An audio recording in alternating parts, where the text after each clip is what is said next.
The Florida Keys, a pristine network of islands and inlets that plays host to some of the world's most stunning coral reefs and home to myriad species of marine and bird life.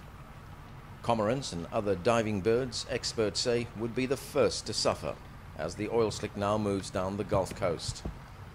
Al Jazeera assembled a team of local divers and marine biologists to document what could be the last chance to see this largely unspoiled world. We're right over a coral reef now. We are several kilometers, quite a few kilometers off the coast. Key West is behind me. I'm going to get in the water now and see what it's like, right up close.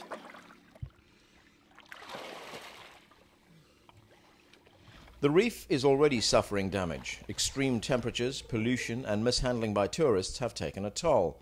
Much of the coral has died off. Well, yeah, this at high tide will be pretty high. You can see the water line on it.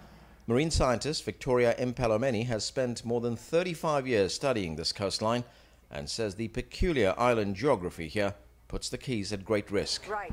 That bridge right there ahead of me is the Boca Chica Bridge, and this is a major funnel after this huge island here. And Key West, anything coming from the Gulf is going to come straight through and out into the Atlantic through this. The inlets and bays around the islands are vital breeding grounds for marine mammals, including these dolphins, which put on a show for the camera. This is amazing. They're actually swimming on either side of us, crisscrossing all the time.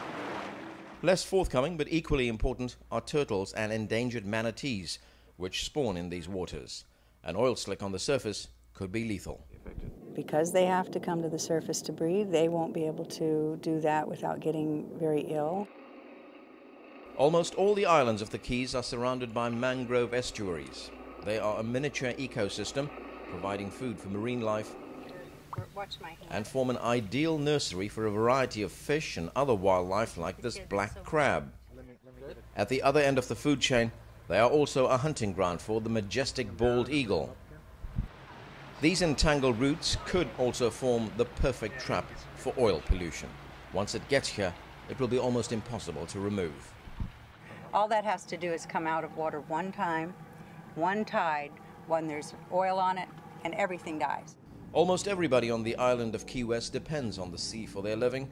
Tour operators, restaurateurs, hotel owners, and commercial fishermen could see a big impact on their livelihoods.